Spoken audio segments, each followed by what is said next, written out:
afternoon, everybody. We're going to get started, so if you wouldn't mind taking your seats. Thanks very much. So good afternoon and welcome to this side event on Nutrition Policy Action to Save Lives, Trans Fat Free by 2023. This side event is being organised in collaboration with the NCD Alliance, which I'm the CEO, Katie Dane, together with Resolve to Save Lives. As many of you all know in this room, nutrition is really a fundamental element of human and planetary health, disease prevention including non-communicable diseases, and obviously also for achieving the Sustainable Development Goals.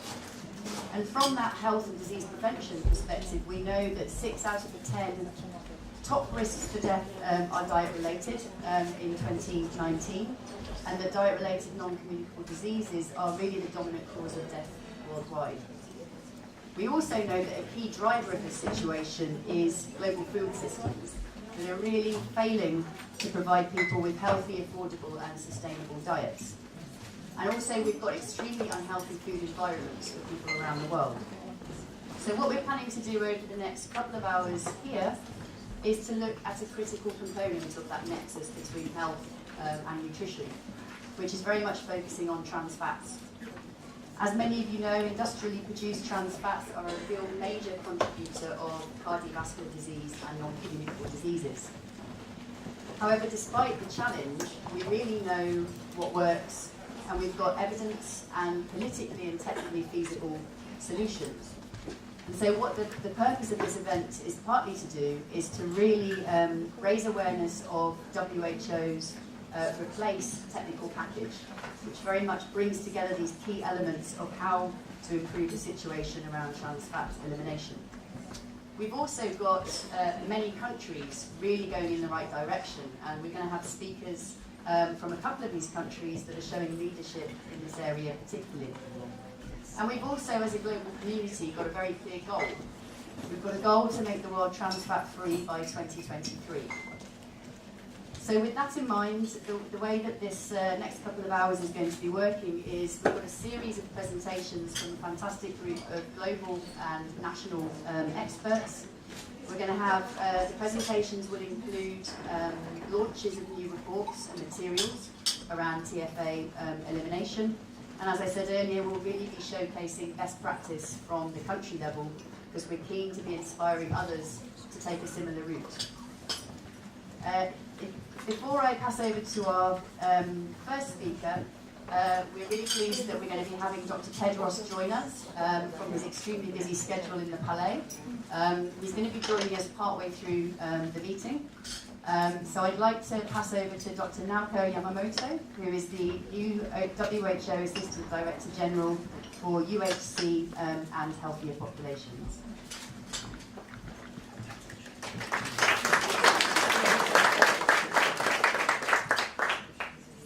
Thank you very much, and good afternoon. First of all, I would like to say thank you, NCD Alliance and Resolve to Save Lives, to organize this meeting and inviting us to give us a good opportunity to discuss about it. And as Kathy said, as she has already mentioned, captures how nutrition is important and the magnitude of the NCD burden. So, and also Tedros, my RD is coming, so I don't want to repeat over the speech. But first I should say, as Kate said, replace our launch and replace to elimination of the transport. Last year we had big progress, but we all know we have much more to do. So, as let me say a few words about our WHO's transformation. And WHO, you may know the WHO set some 3 billion goals. And 1 billion more people healthier in business hours. And our new division we call Healthier Population. Our division has a nutrition, healthy diet, physical activities, tobacco issues, and also environment, water sanitation, air pollution, road safety, injury, violence, and food safety. And all issues is come together to work for the health promotion and the social determinant of the health area. So our team is a big opportunity for all of you to strengthen our effort to the health promotion and prevention of NCD. So I'm looking forward to working with you more. And the other issues is I just leave to speak. Thank you very much.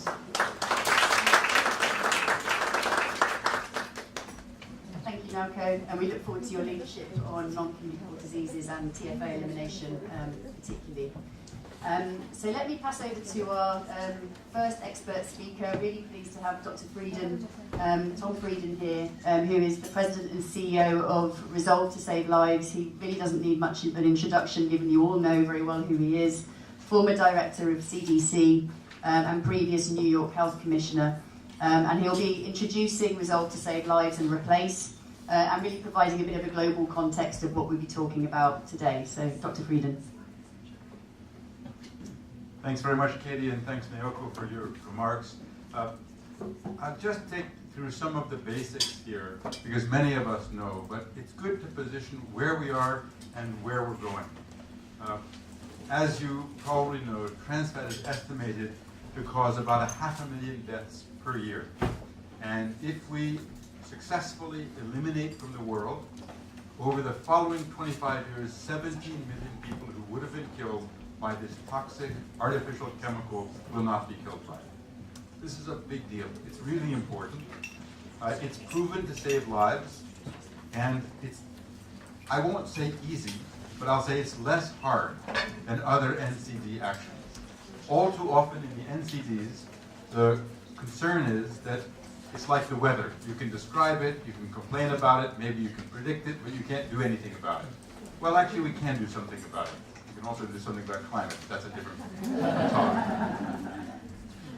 Denmark showed the way in 2003, and we know that switching to healthier oils won't increase the cost of food. It won't make food taste differently. It won't prevent foods from being manufactured, and only our hearts will know the difference. WHO last year launched the Replace technical package. Very clear guidelines for how to move forward. And Francesco will speak later on that, so I won't go through it in any detail. But what the next slide shows, can we go to the next slide? Yeah, is a huge increase in momentum in the past year. We've seen Thailand ban in 2019, the EU enact regulations that will go into effect in 2021. India released draft regulations that would make India trans fat free by 2022. Turkey, draft regulations coming into effect soon. More than 40 countries have begun activities to ban trans fat. The momentum is growing. Next slide. And this is just actually the regulation in the EU. Next. In New York City, we banned trans fat in the mid-2000s when I was health commissioner there. It was clear that, as in just about all of the world, cardiovascular disease is the leading cause of death. It was clear that there is no safe level of artificial trans fat. And in restaurants, there was no practical way for consumers to avoid it. So we implemented a trans fat ban, and because no company wants to have a separate production line for one city, more than 50 national chains then eliminated artificial trans fat. Next slide shows the approach here. We needed to prove to the public and to certain decision makers that voluntary measures would fail. So we had a major effort. We got the restaurant industry, they committed they would eliminate trans fat. But we checked. And there was zero progress during this voluntary phase. So voluntary meant nothing. And having demonstrated that, we then mandated and got universal or near universal adherence. Interestingly, industry told us when we were doing this, oh, it'll be very difficult.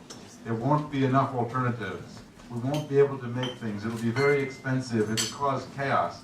And we were so scared that we created a helpline for restaurants to call. And no one called the helpline.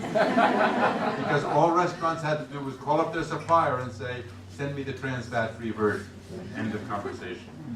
So the next slide shows the impact in New York City and state could document a differential decrease in cardiovascular deaths and hospitalizations in locations that had eliminated artificial trans fat. At Resolve to Save Lives, we're committed to helping countries support the goal of trans fat elimination. This means working at the country level, working with WHO, working with industry, identifying ways to accelerate progress, because we want this to be a win not just for trans fat and not just for nutrition, but more broadly for NCDs and health. Just next slide. At Resolve to Save Lives, we have a simple concept. When does 50 plus 30 plus 0 equal 100? Well, if we can increase the global control of blood pressure from 14% to 50%, reduce sodium intake by 30%, and get to 0 grams of artificial trans fat, the world will be able to save 100 million lives over the following 30 years. Our priorities on the next slide are to support countries to implement, replace, advocate for regional policies and actions. We know that governments work most effectively and quickly when civil society pushes to do so. To galvanize global action, to support industry in making and achieving commitments, and with the NCDA, as well as the World Heart Federation and the American Heart Association, we've written to the 93 companies we could identify that currently manufacture or sell trans fat, and we've gotten commitments from 10 of them, so 10 down, 83 to go, in terms of industry commitments, and to support countries in their stakeholders. The next slide shows a map of where we and our partners are working globally on trans fat elimination, and the next slide shows the bottom line here, that if we act now, it will be very clear that the days of trans fat are numbered. This is a product that doesn't have to exist. It doesn't play any useful function in our food supply beyond one that can be readily replaced with much healthier alternatives. In fact, it could be said that trans fat is essentially the tobacco of nutrition. It has no redeeming health or nutritional features.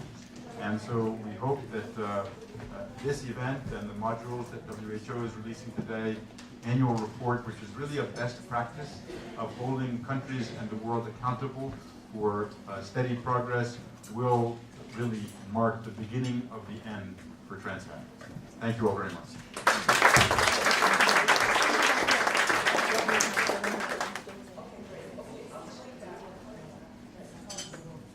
Thanks, Tom, for that great opening, and I particularly like that last phrase around TFAs really being the tobacco of nutrition. It's a low-hanging fruit that we really can see significant progress in.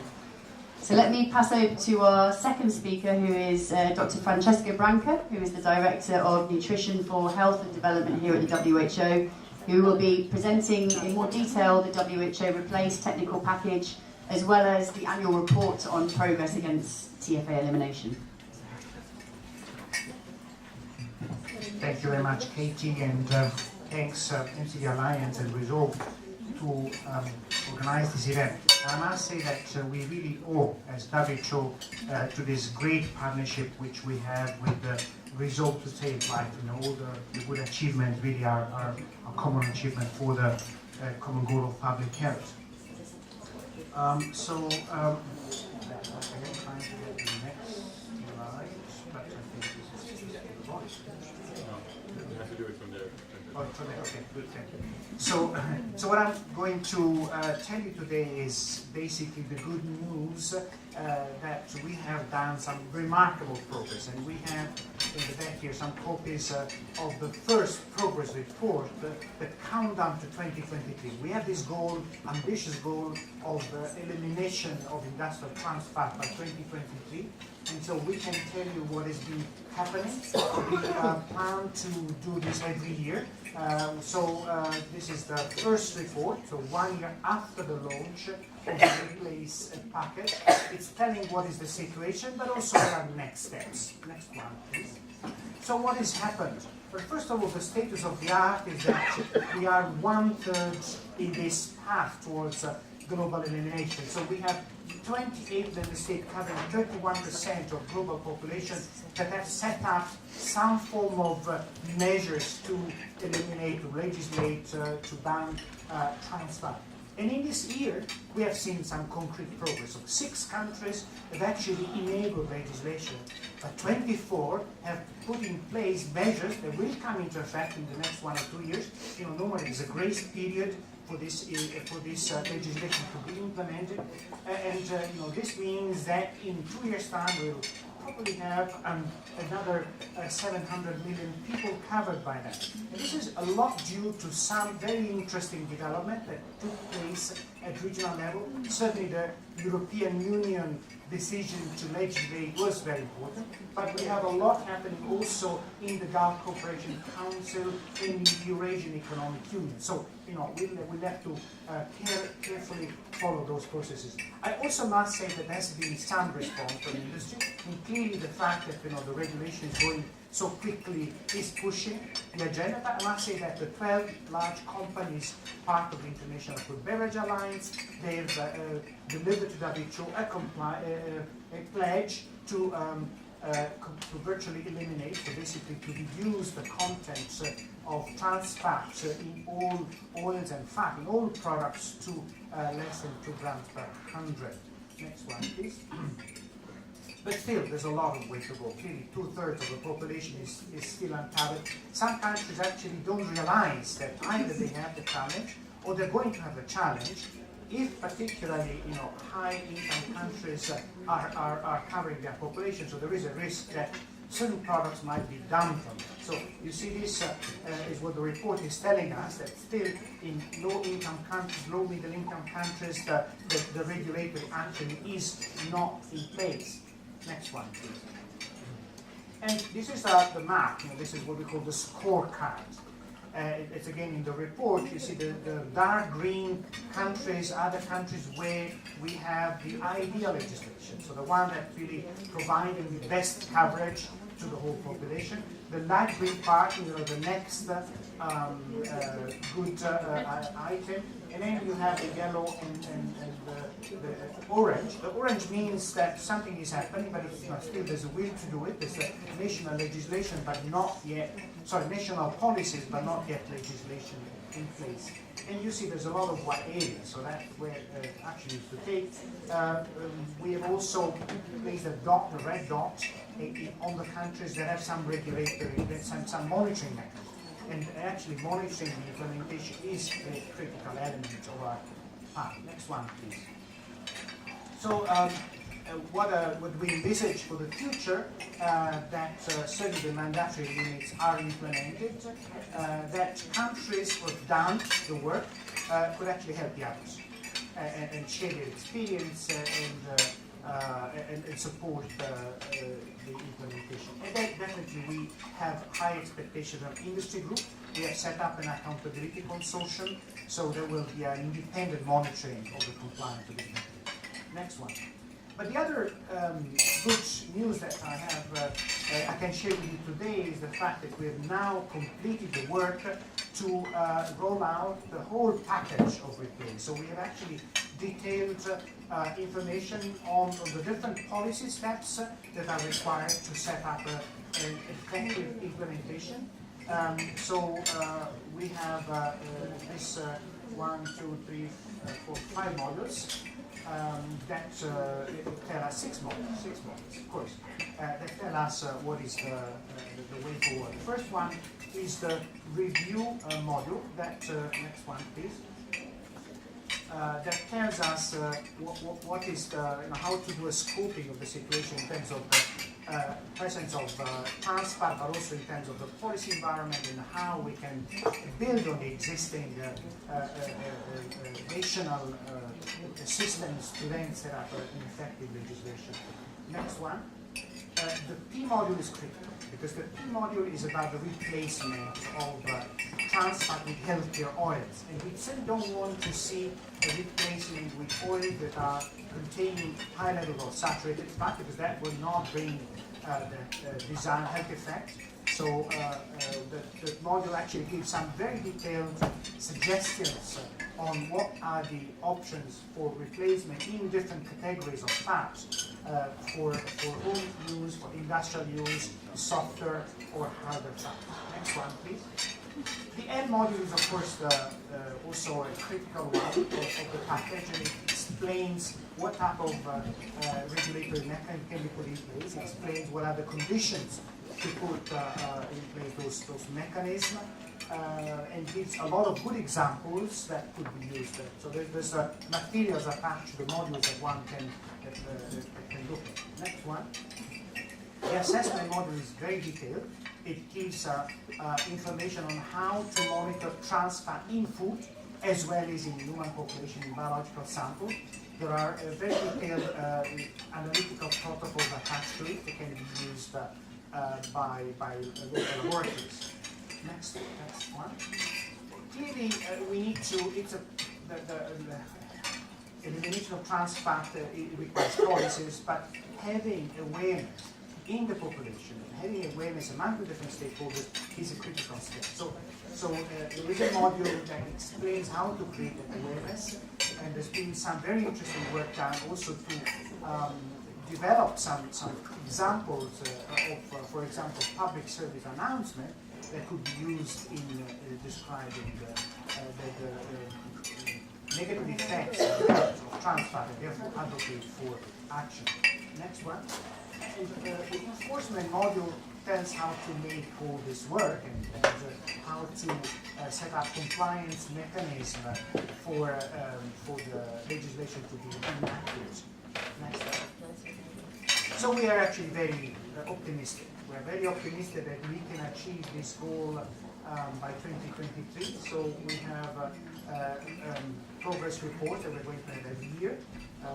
We have country scorecard that monitors, really in real time the implementation, set up the implementation policies, and we have resources to help this process. So our partnership is there to help. I must say that this activity is also generating a large network in the many countries involved. So that's really a very important resource in this decade of action on nutrition. So thank you very much.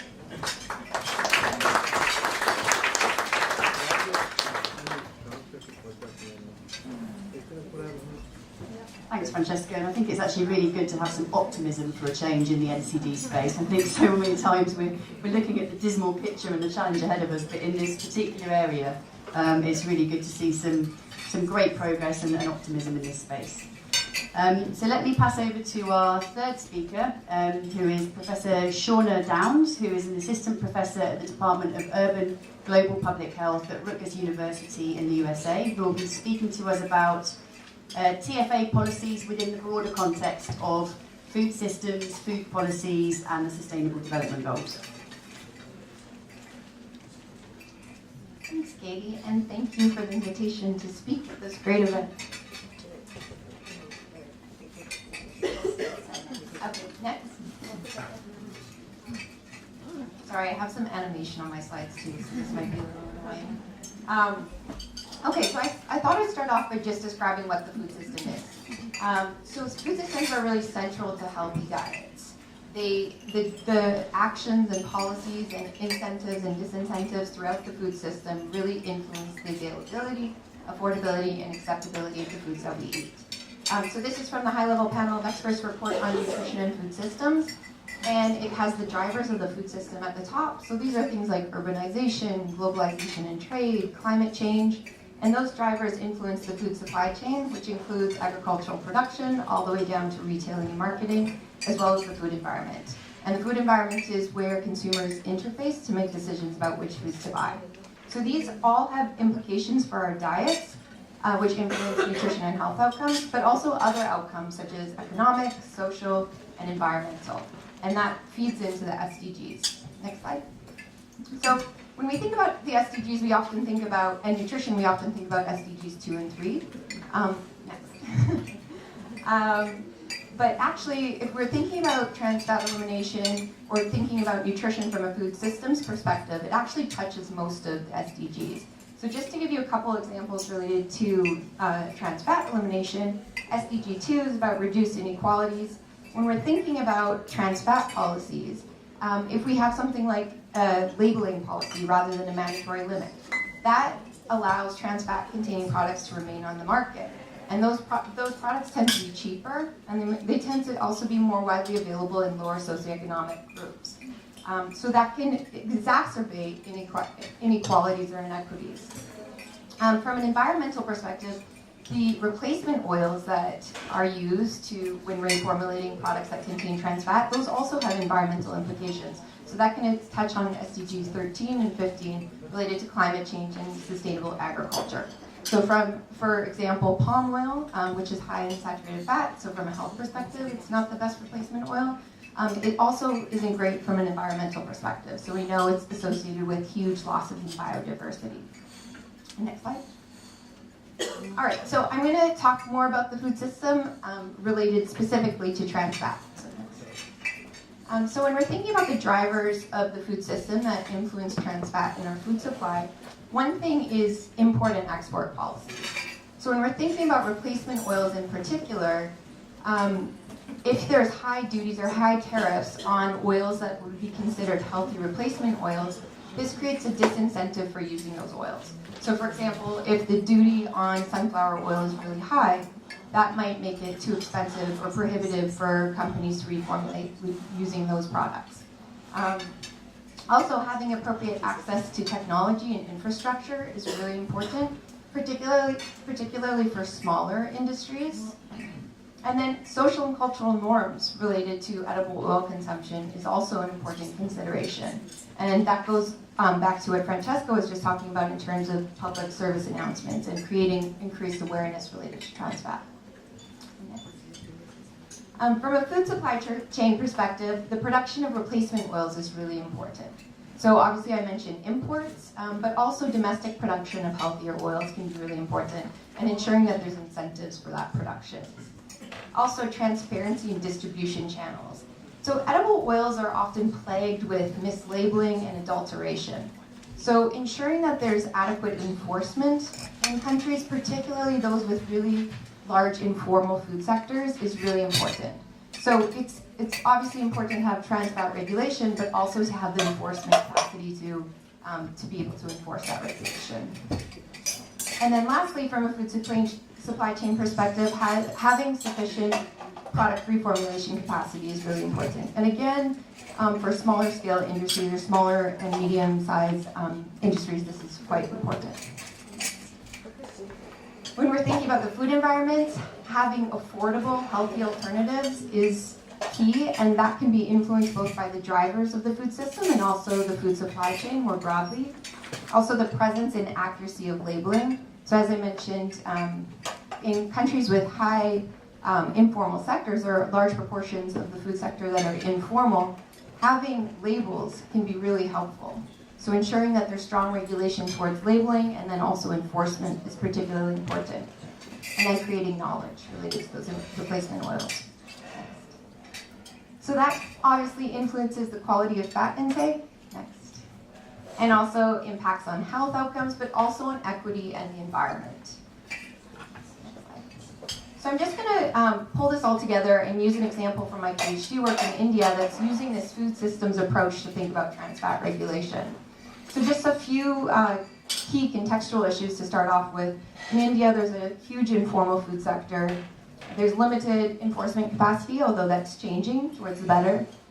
There's also a propensity for industry to reformulate using oils high in saturated fat, which tends to be palm oil. And then there's also reuse of oils by street vendors. So regulating upper limits is crucial, and India has done this, but there's also a need for complementary policies across the food system to support this. All right, so this is very difficult to read, but I'll walk you through it. So this is using that food systems approach to look at what are some of the bottlenecks towards reducing trans fat in the food supply in India, but also replacing it with healthier oils. So really focusing on that P of the replace modules. So for upstream in the food systems, when we're thinking about the production of healthier oils as a replacement, there's a lot of bottlenecks in India related to agricultural production of healthier food, healthier oils. So for example, low quality seed, lack of irrigation, soil degradation, all of these things result in low yields of healthier oils. At the same time, once those oils are produced, there's a lot of bottlenecks in terms of the supply chain. So traders and farmers aren't linked very well together, and there's a lot of infrastructure issues that create even fewer or less access to healthier oils. So the low yields plus fragmented supply chain means that those healthier oils are not very widely available or affordable. And because of this, there's a reliance on imports. So India relies on imports to meet about 60% of its edible oil needs, and over 90% of that is from palm oil. So they're importing a lot of palm oil. So obviously that creates an incentive for reformulating using palm oil. And then lastly, when we think about the consumer, there's really limited awareness related to unhealthy fats in India. So then, so that leads to this low quality fat being widely available, affordable, and acceptable. So in order to address these, we, like I said, need strong mandatory limits for trans fat, but also complementary policies. And I won't go through all of these, but just I'll point out a few of them. So for example, investing in R&D for the production of healthier oils. Providing incentives to farmers to actually grow those oils. Also providing incentives or subsidies to smaller scale industries to allow them to reformulate. So for example, they might have limited capacity in terms of reformulation, so perhaps subsidies for specific equipment that might be necessary to reformulate using healthier oils. And then providing more information, social marketing campaigns or public service announcements. And India has since completing this work, India has actually done that. And then lastly, providing really easy to understand labeling, such as traffic light labeling.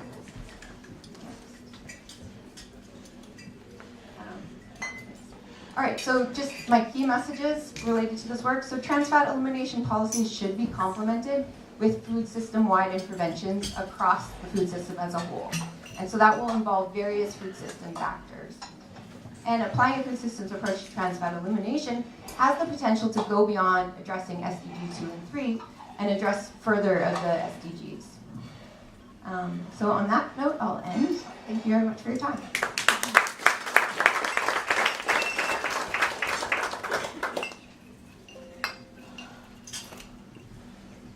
Thanks, Shauna. So we've gone from talking about the specifics of TFA elimination to breaking it outside into the broader food systems environment and those multiple touch points that need to be seen in order to see progress.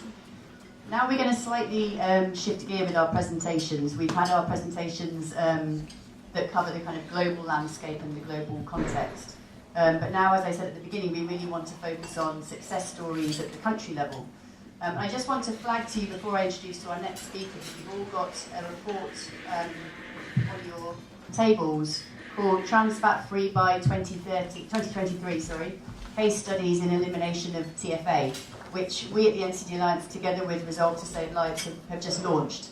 And it actually includes a whole array of country case studies, and we've really tried to distill some of the enablers to these success to help inspire others to go down that same route.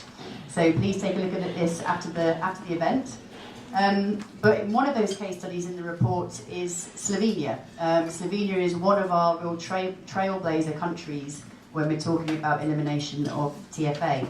So really pleased to introduce our next speaker, Professor Igor Praft, who is the Head of Research Group Nutrition and Public Health from the Nutrition Institute in Slovenia.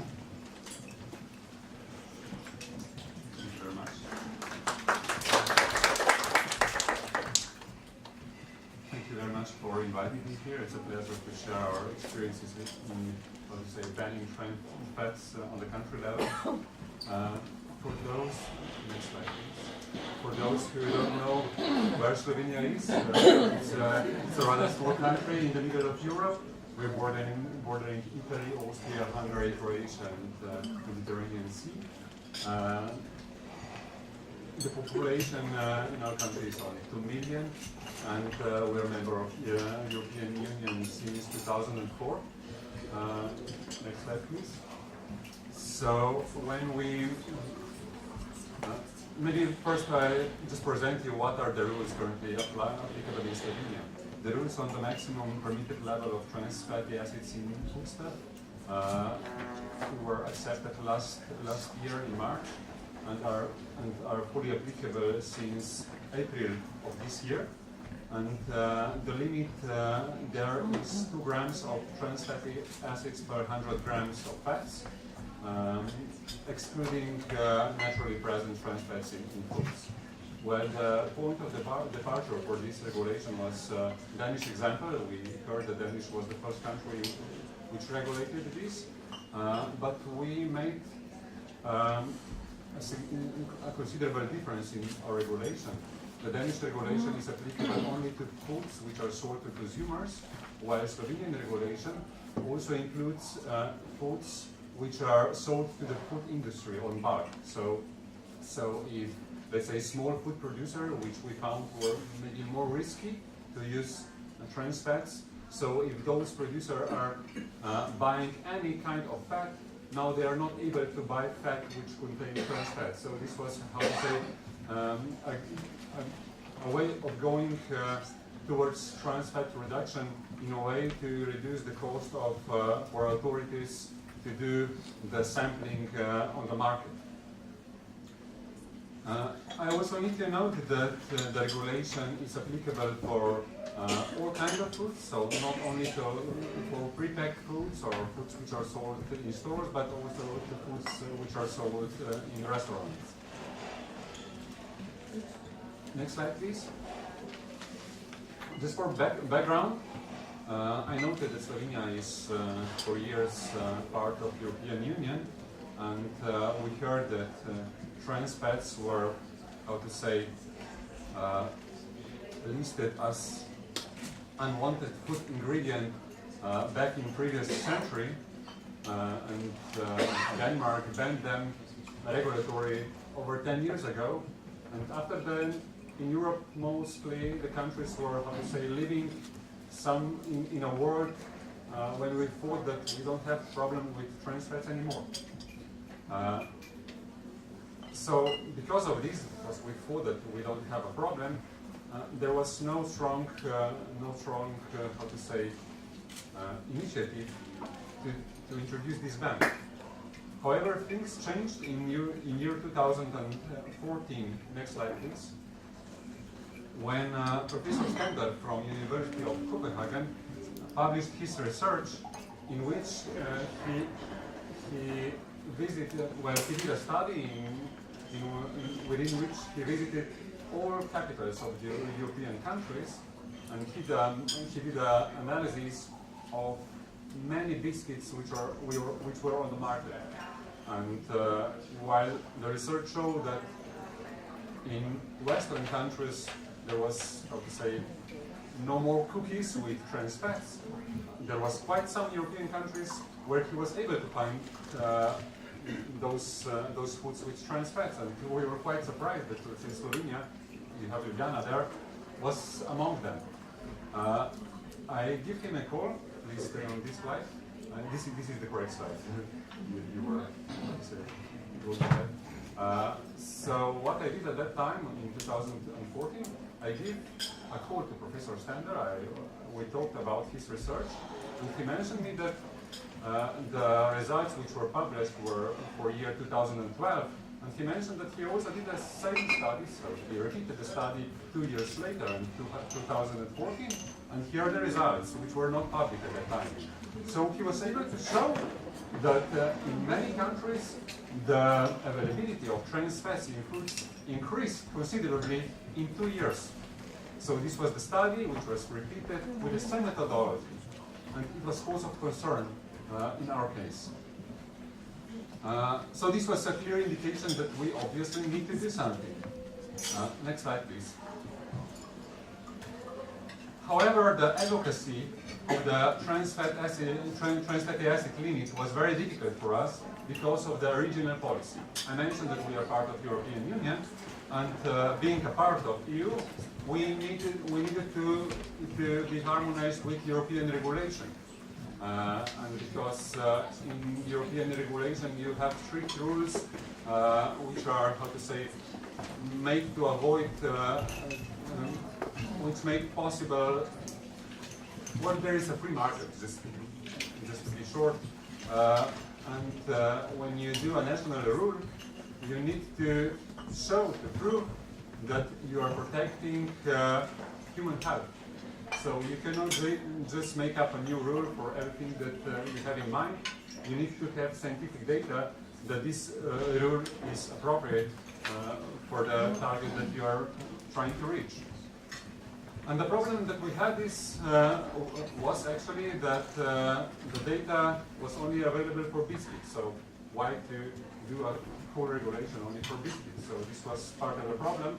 And another part of the problem was that in European in 2011, in EU in 2011, there was a regulation 1169 accepted on food labeling, and in this regulation there was a clear target that the European Commission will prepare a report on trans fats in the European Union, and we all expected that trans fats will be banned by a harmonized regulation, EU regulation. But this did not happen. They delayed with the report. They did not publish the regulation since since a few months ago. And this was again an indication for us that we need to do something on the country level. Next slide, please. Well, based on the available results that I mentioned, the scientific community in Slovenia was very strong supporter of regulatory ban of trans fats. Our institute organized a scientific conference, which was joined with a press conference, where we educated Slovenian policymakers and other key stakeholders about the problem of trans fatty acids on our market. We also invited Professor Stender from Denmark to collaborate on this event, both on the scientific conference and on press conference, and this generated a lot of media attention. It was very important that we were able to show specific food products which were high in trans fats, because this was very interesting for the media, and like I said, it generated a lot of attention. And from that point, we saw that the industry started to remove trans fats by their own, so without any law. But this was only happening with big producers, which were named, but not by smaller producers and by everyone else. So we collaborated closely with the media, with some reporters, and Slovenian national television prepared a television program called Tarča, translated its target. It was a 1-hour show about the problem of trans fat. Well, I think that this was then the point of the departure where there was no turn back, because the pressure of the media, of the public, to policymakers became so strong that actually something needed to be done. Doing this, we were able to assure research funding to investigate how big is the problem also in other food categories. Next slide, please. Like I said, we had a problem that the available results on biscuits were not enough for going forward to the European Commission. So we conducted a research project called the content of trans fats in foods and population index. This project was conducted by a large consortium of Slovenian research organizations. I was leading this project. We received funding mostly from the government, and the results of the project was, next slide please, that we determined that actually partly hydrogenated fats were still used in many food categories, not only in biscuits. However, those foods were mostly originating from other countries, so not from Slovenia. This was quite important for advocacy because we didn't get how to say, a negative response from Slovenian food industry. So this was much easier in comparison to, let's say, our proposals to regulate amount of sugar in foods or salt in foods where we had strong opposition. In case of trans fats, this was much easier. We also did a complete survey of the composition of margarine on the market. Actually, we were not able to find margarines which would contain trans fats in food stores anymore, but we were able to find those in smaller food producers. So in bakeries, they were still using these old margarines, partly hydrogenated fats, and well, now they're not able to buy those anymore. So without inspecting the final products, we were able to get rid of trans fats. The preliminary risk assessment on the population level showed that the general population actually probably don't consume a lot of trans fats, but we identified specific food groups which were still at risk. And this was a key indication for the Ministry of Health that they at the end proposed the regulation to ban trans fats, which was accepted last year. Next slide, please. Here you have a figure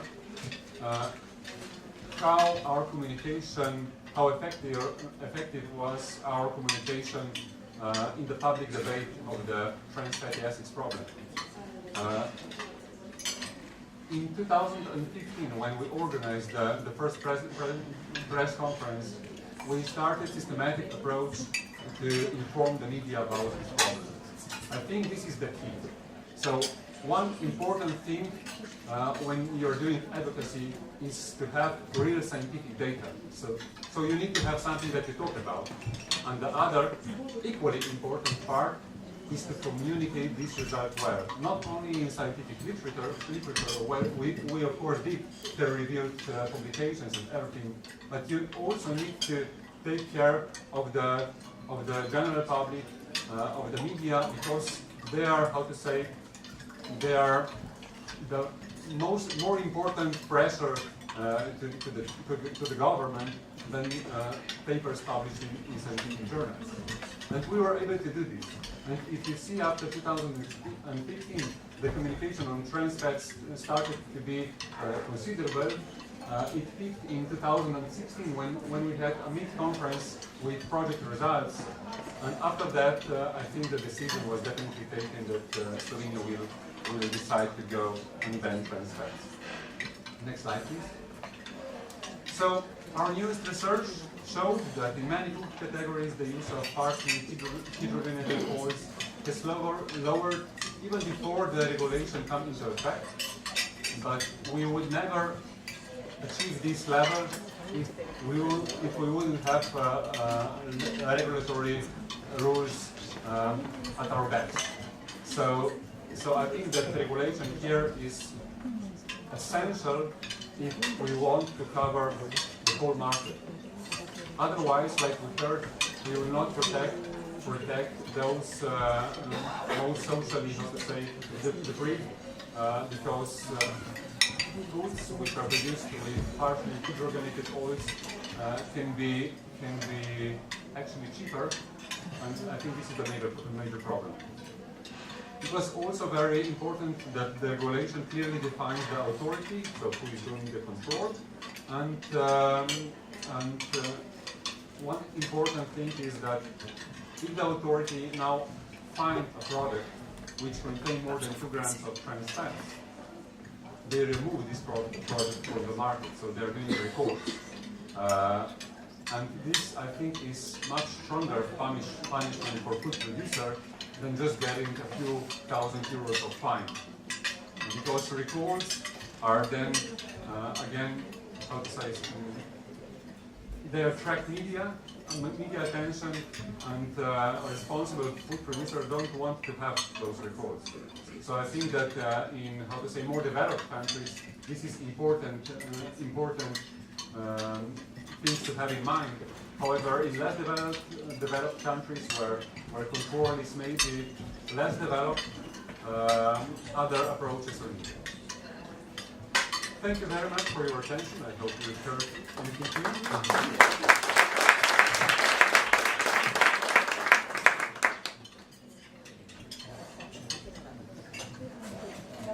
Thanks, Igor. Really great presentation and really useful to kind of unpack the lessons learned from Slovenia in this area. And some of those key lessons that you were highlighting, building the evidence, but it's also about how you communicate the evidence, which is so critical.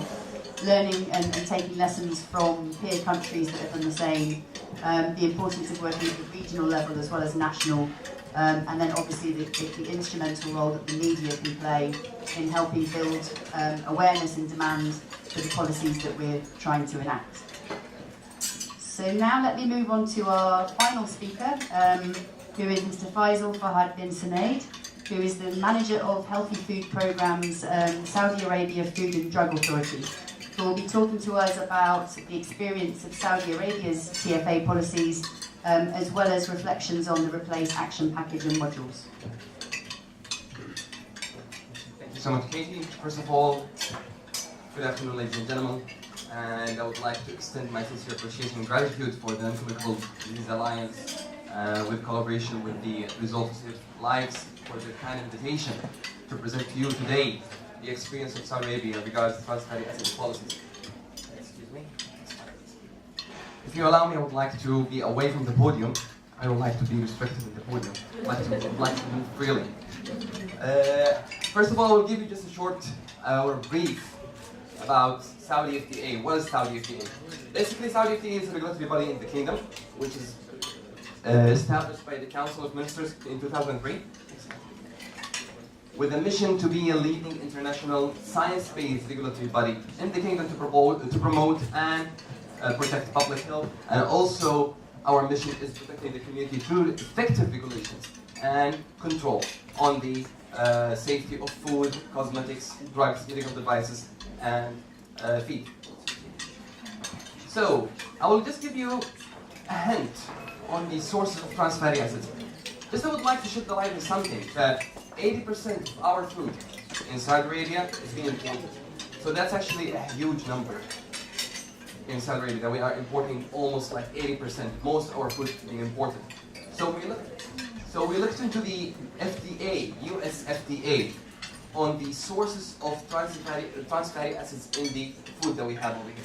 We found that actually, according to the FDA, 79% of almost from our food is artificially produced trans fatty acids.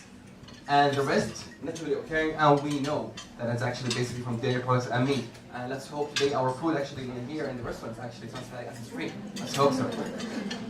So if we go deep into the 79% that we had from the US FDA, we will find that almost 51% come from cakes, cookies, crackers, pies, bread, and the rest comes from the other sources, like 22% from margarine, and fried potato 10%, and the rest distributed between potato, chips, household shortening, salad dressing, breakfast cereal, and candies.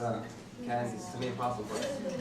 So statistics. We'll just give you a short statistic or brief statistics about Saudi Arabia and the diseases or non-communicable diseases around Saudi Arabia. So, as published by the Ministry of Health on the last National Health Survey that was conducted by 2013, you can see over here almost 20.4% of our community, or the Saudi community, at risk or at the borderline of having hypercholesteremia, while already has it by 8.5%. Next slide. And for the hypertension status in Saudi Arabia, as you can see over here, 40.5% of our population are actually at risk of developing hypertension, and 15.2% are, let's say, has hypertension, already hypertensive. And by looking at the WHO, which that's actually the recent report being published by WHO, mentioned that Saudi Arabia, almost the estimated death from non-communicable disease around 73% in Saudi Arabia. The majority comes from the cardiovascular diseases, around 37% in Saudi Arabia. So what do you think? Is it a huge number or not? Do you think we need to take an action or not? Okay, cool. So we both agree, I guess. By laughing, yeah. So we looked into the WHO recommendations. According to the WHO recommendations, Emerald Office, they were actually stating that in regards to fat reduction, we have to first avoid the usage of partially hydrogenated oils as much as we can. And then we have to replace saturated fat with unsaturated fat if it's possible as well. And also use feasible labeling system on food products in order to give the consumer how much is the food products that we have contains on trans fatty acids. So, as a regulatory body, we said to ourselves, what is next? What we can do? So we sat together, by the order of His Excellency, the Minister of Health, in order to develop something to tackle the problem that we have on non-communicable diseases. So Saudi FDA recently established something called Healthy Food Program, which was actually established on 2017 September. The main objective of this program is actually a healthy nutrition pattern contributes to the promotion of public health with a mission, or I will say the main mission for us, is to improve the nutritional value of our food products that we have in the Saudi market. So, if you're going to ask me from where to get your regulations, or basically what do you stand for on these kind of regulations, on 3 pillars, basically. We looked into the best international practices when it comes to salt, fat, and sugar. Also, we looked at the scientific literature available as a local literature or a national literature or a international one, plus, and the main key contributor to our actually healthy food program or strategy is the WHO recommendations. So among the other things, the main focus over here on our healthy food strategy is to reduce sugar as much as we can, also to reduce salt, also to reduce fat, and we don't forget that we actually launched a new regulation to mandate the displaying of calorie content in meals available in the restaurants. And we play a major role in also food labeling system as well. So how does the trans fatty acids policy position being taken in Saudi Arabia? So first of all of us, we agree, I guess. If someone does not agree, let me know. Do we agree that trans fatty acids play a major role on the prevalence of cardiovascular diseases? Yes or no, please? Cool. Otherwise, we'll go out. So, and by looking at the WHO recommendations into specifically fat reduction, we start to work closely with the WHO Emerald Office. And we're seeking for like a scientific background on how we can reduce fat or trans fatty acids in the food products. How we can get something to enforce that food producers in the country or outside the countries to comply with us. And also, SFDA then after that said, okay, let's be bold. We've taken a bold action. So we started calling meetings and several meetings with all major companies around the world and also local companies in the kingdom in order to introduce them to the new regulations that's coming into force soon. But we started to take their opinion. Is it possible to reduce fat or not? Is it okay with you? What's going to happen? Do you know the source of fat? Do you know the effect of trans fatty acids in your health or not? So, kind of persuasion between us. We finally conducted, after that, workshops in order to explain the rationale behind putting such a regulation to the food industry, and also, we don't forget that actually awareness campaigns play a major role on the fat reduction or other things that they are focusing on. So we started to tackle the obstacles that the food industry might face actually. We started asking them, so you have a problem with it or no? It's okay with you to introduce this kind of regulation? At some point, we had some resistance, to be honest. We had some resistance. But at the end, next slide please, we started to say, okay, the first thing that we're going to apply is labeling system. Each food product in the Saudi market has to show or display the amount of trans fatty acids in their food products. That's the first thing. And it was acted by June 2015. Then we started to move forward. I know, we're going quickly with the regulations in Saudi. We started to move quickly. By November 2015, we say we're going to put a limit of trans fatty acids for no more than 2% in margarine, butter, and oils, and 5%, no more than 5% in the other food products. So in September 2016, trans fatty acid labeling system or requirements has taken an effect.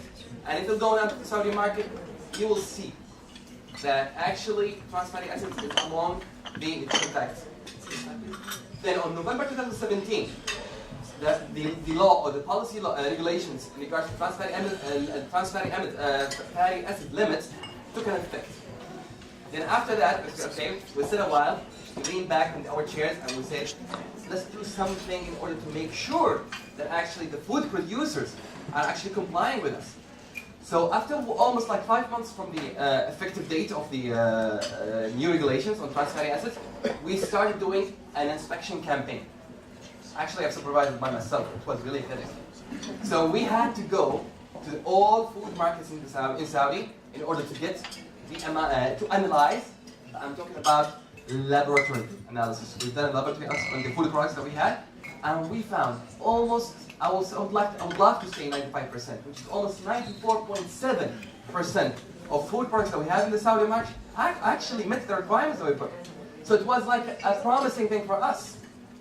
It was a good thing, a good move. We felt so proud of it. Then, SFDA has ruled or launched the SFDA, what we call Saudi Food and Drug Authority Healthy Food Strategy, in collaboration with the other governmental sectors, in order to also we called for a voluntary pledge or a voluntary commitment with the food companies. Saudi FDA has called almost all the food companies around the world in that actually produce, providing food products in Saudi. Please come sign with us an agreement. An agreement. Sorry, I have 1 minute only.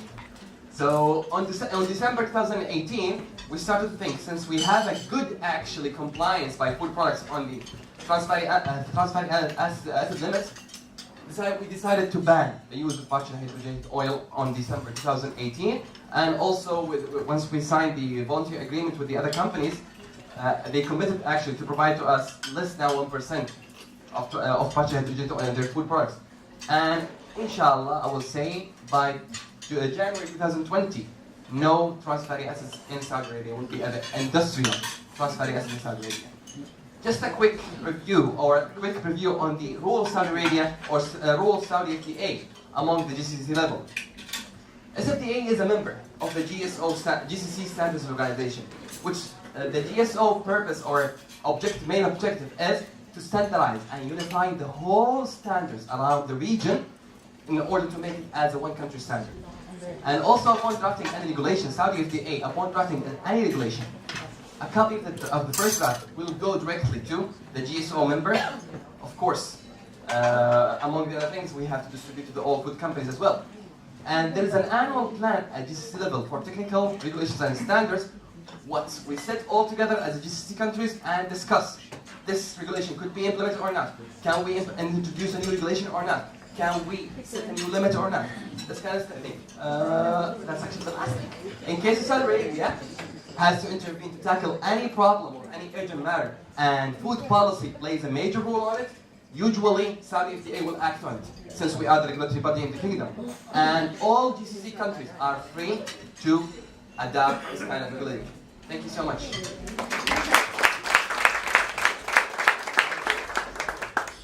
Thank you, Faisal. Another great example of country progress on TFA elimination. Really pleased to welcome Dr. Tedros to this event on nutrition policy and TFA. I hear you're having a fairly busy week, Dr. Tedros, so thank you very much for taking the time out of your extremely busy schedule to come and join us and share your own insights and perspectives on progress on NCDs and TFA elimination.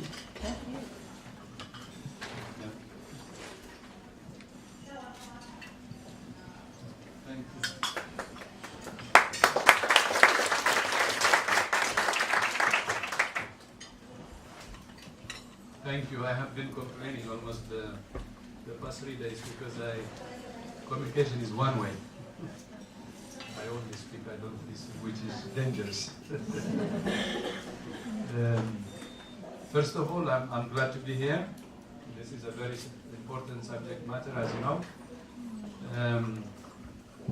And I would like to thank NCD Alliance and Resolve to Save Lives for organizing this event. As you know, I mean, you have been already discussing this, and you know it. You don't need to hear from me.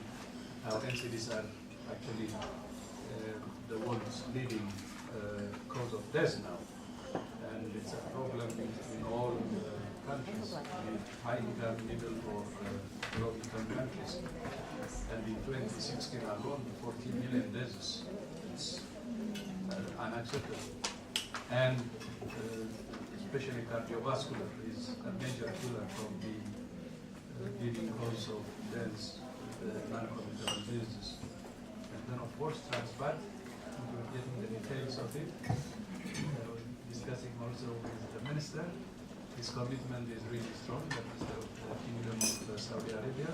And I'm really glad that you're making progress on this. And we are rewarded for tobacco also. So these are two major areas that rightly you're giving attention, and we really commend you for that, and of course other countries. Then on the trans fat, since the launching of the elimination last year, there is progress, but still it's just starting. We have to give it more and more. Having a deadline 2023 to eliminate trans fat from food is, you know, a good step, but it has to be accompanied by serious action. But of course, there is some progress and readiness from many countries who are willing to move in that direction. And not only that, the food industry, we had a meeting 2 weeks ago, they actually gave formal commitment in writing to adhere to the 2023 deadline. That's a good news.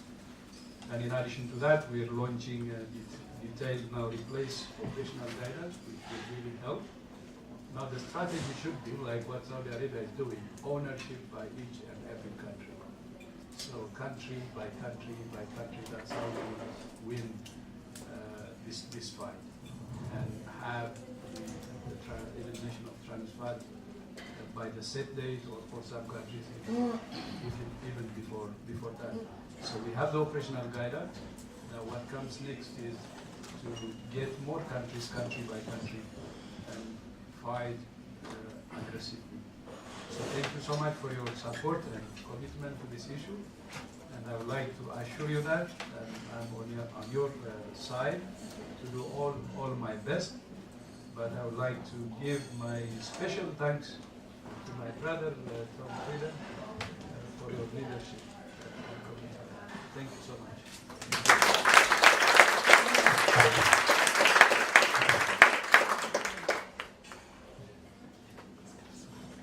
Thank you, Dr. Tedros, and thanks for your leadership on NCDs and nutrition. And we're obviously really pleased to see the 2023 TFA target in WHO's general programme of work, which will really inspire action and progress around the world.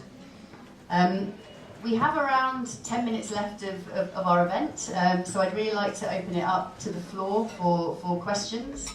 But before I do, I'd like to ask someone to provide a short intervention. We've obviously heard a lot about the role that industry has to play within this. And we have Julian Lafleur, who's the Deputy Secretary General of the International Food and Beverage Alliance, IFBA, who is obviously part of those WHO dialogues that Dr. Tedros just mentioned. So could I ask Julian to say a few words of what the industry is doing to make progress on TFA elimination, and perhaps also how you're seeing this as an opportunity to also build on this into other areas like salt and sugar. And if I could ask, we're a fairly small group, so if you don't mind just speaking up very loudly, then we can keep the microphone up here. I'd much rather microphones make me nervous. I'm very thankful for the invitation, thankful for the beautiful panel, which I think highlights much of the the momentum around TFA, but also the complexity to implement it. This is an unusual moment where the WHO, prominent NGOs like yourselves, where the science, leading regulatory interventions from certain countries and businesses are aligned towards a common objective. For those who don't know me, I'm the Deputy Secretary General of the International Food and Beverage Alliance. We're 12 of the world's biggest food and beverage manufacturers. We've been on a journey of TFA elimination for quite some time, because as I said, there's been this alignment, and to some extent we're big food, but we're not all food, and much of the translation of this commitment and the whole program driven by Dr. Branca's team is about translating that commitment at a local level with the entire supply chain, with all of the SMEs that compose the vast market of the food place. And I'm grateful for Dr. Down's presentation, which really encapsulates the great complexity towards tackling this at every level.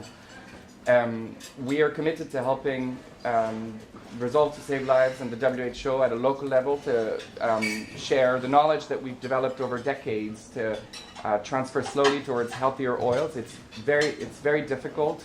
I remember one meeting where Dr. Frieden came to Nestlé's headquarters in Vevey, and we had a fascinating chat which went way over my head, but about what it takes to replace partially hydrogenated oils with non-PHO oils, how you keep the consistency of a cookie, how it stays the same taste and color, which is very important for consumers, how it has the same shelf life. All of that knowledge has been developed by these large groups.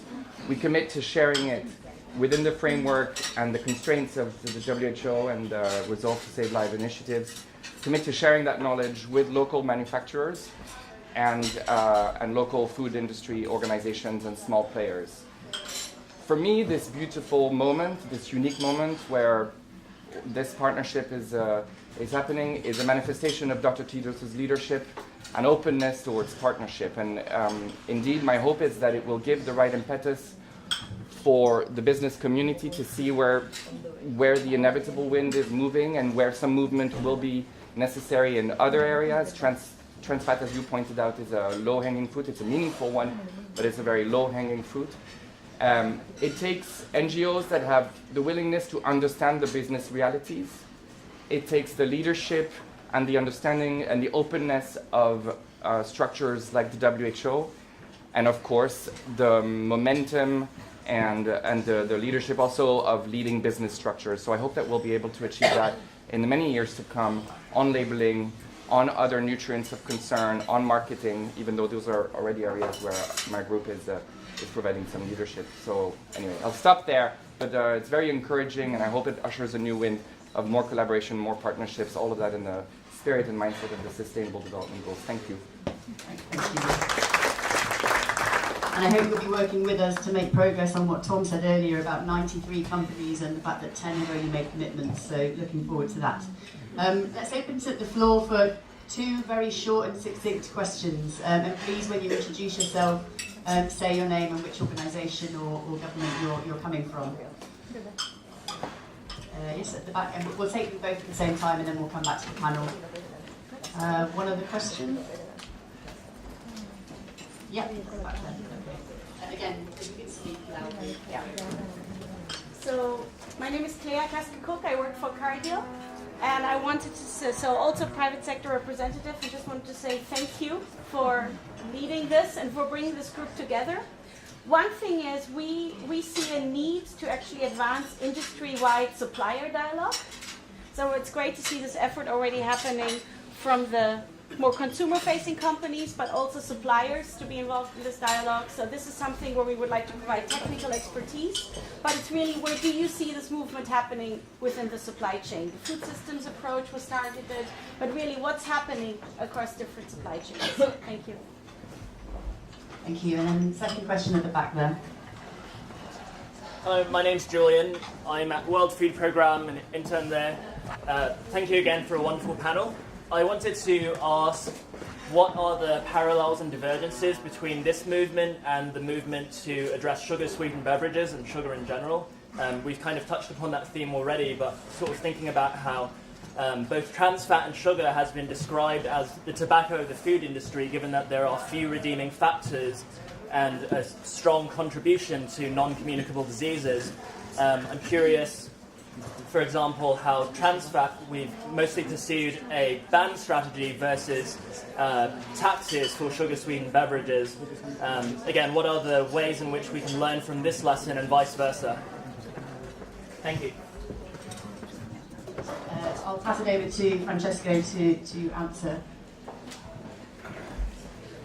On this one, I'd like to say that certainly the regulatory actions for trans fat are specific to this element, but there are other policies that need to be put in place to address the sugar excess intake, particularly labeling policies or fiscal policies. So I think we have a comprehensive set of actions in place, and we're seeing member states increasing use of them. So replace is certainly one approach, but we're going to have other similar approaches also to salt and sugar reduction, including the dialogue with the industry, which is open also on this area.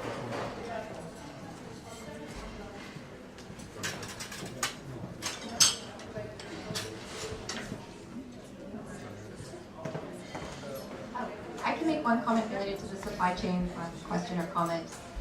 So in terms of developing the supply, I can provide one example from Canada related to canola oil and how the government is really providing a lot of incentives to increase canola production and high oleic canola production. So that's just one example of where the supply is trying to come up so it can meet demand.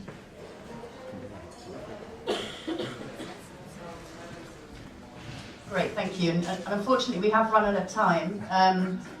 I'm going to pass over to Tom Frieden to provide some closing remarks to wrap all of this up. Before I do, let me just flag that just outside there are all the materials from WHO Replace, including the new modules and including the annual report that Francesco presented on earlier. So please do take them on your way out. But over to you, Tom, to wrap this up. Thanks very much, Katie, and thanks to all of the speakers and all of you for being here. We heard some really interesting news and approaches. We know now that there are modules available with a practical how-to guide on how to move forward. The first ever annual report on the global status is there, providing a benchmark for the future and also a best practice for other programs. We heard that optimism is important and that a win here will translate into wins elsewhere in the NCD, UHC, and health space more generally. We heard of the importance of supply, understanding the multi-sectorality opportunities and challenges of making sure that oils are as healthy as possible given the context. We also heard from Slovenia of the importance of looking not just at the consumer-facing products, but of business to business, and of the extreme effectiveness of looking and seeing, not assuming that there's none, but looking and finding out, and using that data to generate scientific evidence and to amplify communications messages. That combination of public messaging and scientific messaging is extremely powerful. We heard from Saudi Arabia, steady progress and the potential of regional action. Efforts in one country triggering an entire region. EU is one, BCC potentially next, becoming trans fat free as a great example. If we think more broadly about nutrition policy, trans fats are one aspect. And there are unique aspects of trans fat because we think it can be eliminated from the food supply. But there are things that are not unique also. Ability to monitor, manage, and eliminate trans fat reflects regulatory capacity, reflects governance capacity, reflects the involvement of civil society, political leaders, and others. We look at broader health policies from around the world, broader nutrition policies from around the world. We see, for example, Chile implementing some of the most effective policies that we've seen anywhere in the world. Okay, commercial message. Tomorrow we have a Links Community Seminar, a webinar on Chile, and I'm very much looking forward to it. at linkscommunity.org. What time Geneva time tomorrow? 3:30, 3 o'clock Geneva time, or 3 o'clock Geneva time. But this is part of a broader effort to understand that we can make a difference. Programs that set industry targets, that make predictable regulatory approaches for industry, have the ability to achieve steady progress. And that includes not just trans fat, but also sodium, added sugar, sugar-sweetened beverages, healthy food promotions. And it's going to involve the necessity of being firm and predictable with industry, but also understanding the market so that we can work effectively and not have unanticipated consequences. NCDs are the leading problem of our day. Nutrition, along with tobacco, and alcohol and physical inactivity are the 4 leading drivers of NCDs. And we're looking for areas where there can be wins.